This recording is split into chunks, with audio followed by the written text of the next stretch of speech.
Hey guys, welcome back to another video. Today we're checking out the Adspec AdTab 7-inch tablet. This is a dual core tablet at a really good price point, currently $59.99 as of the date of recording this, but we're going to take a look around it. So previously this tablet was running on Android 4.2, but it's recently been updated to 4.4 KitKat. Now on the box it still does show it as 4.2, apart from a small sticker to let you know that it's actually been upgraded. So around the box it's a lovely black gloss box with a kind of gift style with a magnetic flap, nicely packaged as well with some red accents there, here and there. On the side we've got Android 4.2 and also the website, and on the top we've actually got a few more details about the specs. So it's got a multi-touch screen, a 7-inch display, you can expand with an SD card as well, front and rear facing camera uses Wi-Fi, you can also use a USB dongle on there as well if you'd wish, and also use like external memory and flash drives. Got a gigabyte of RAM, 8GB of internal memory, and a 1.5 GHz dual core Cortex A9 processor.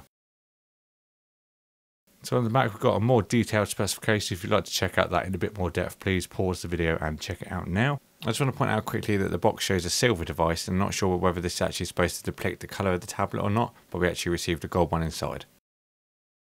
So inside the actual device is packaged with a nice air packaging to protect it during transit, and it's also got some screen protectors on there as well as default. There's a nice little user's manual. There's a nice little user's manual to get you started quickly. A USB to mini USB for charging, a plug with a USB as well for charging your actual tablet, as well as a mini USB to USB dongle. You can use this to either use a flash drive or maybe a 3G dongle to connect to the internet. So taking a look at the tablet itself, there's the front facing camera. We actually got the gold edition to show you today, but I just wanted to point out that there was a screen protector on this as well, but it did have a few bubbles.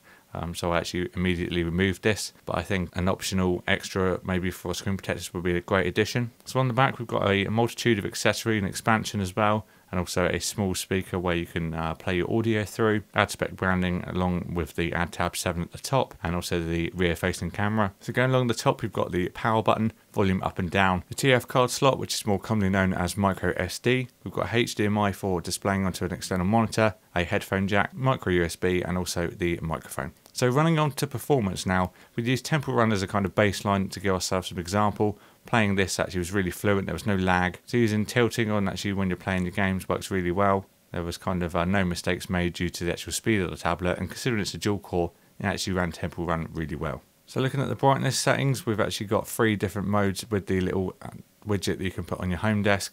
And there's the brightness control going from low to high. It's actually really bright indoors, but I don't think it's quite bright enough to use outdoors. But going into the settings, there's actually a few different extras that you don't usually see. Now this menu here is the developers option. If you're not aware of this, it's a secret menu that you generally can't access unless you perform a little secret actually that's built into the settings of your tablet, and then it then allows you access to all the dev options. I believe this is actually available because of it being upgraded from 4.2 to 4.4.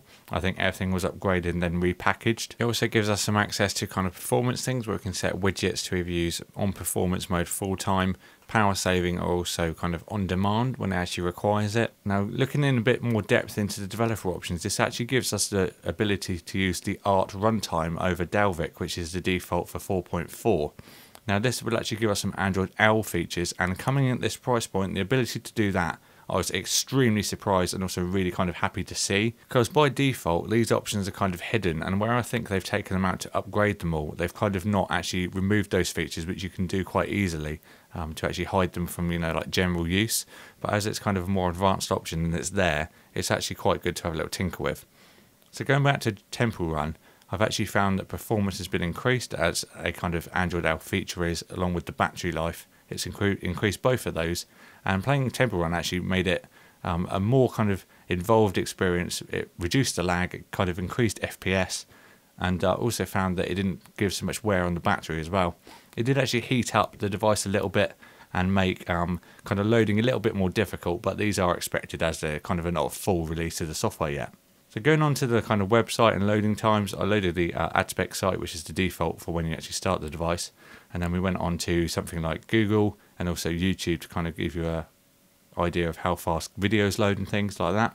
It actually ran really well with no problems at all. I can definitely see this kind of being a great little device to watch a movie on or something if you're kind of commuting somewhere every day, or maybe going for an event or something along those lines. That's definitely something you could just chuck in your bag and take with you on a journey. Also, the sound that comes from this as well is actually really good considering the price point it comes in at. But my overall thoughts on this is I was really surprised with what you can actually do on this, considering it's only £59, and the ability to access the Android Owl features that obviously aren't official yet, but you can actually access them early, as well as kind of having a bit more play about with developer options, is a really great feature. This obviously won't appeal to everybody, as most of the consumers will be using it as just a general device to use. For those kind of people who like to dive in a bit deeper with devices, may find this a little bit of maybe a cheap device to have a little bit of a play around with on the new Android Owl features, or maybe just something to have a little hack about on. But a really great device. I think these developer options have been enabled where the tablets have been upgraded from 4.2 to 4.4, especially where there was a sticker on the box changing this rather than a kind of rebranded package. But it's a really good device overall. Definitely check one out if you're after something to maybe play about with, or maybe for a young child to have a go on. But all the links for this you need will be in the description box below. A big thank you for Adspec for sending this out for a review, and we'll see you all again next time.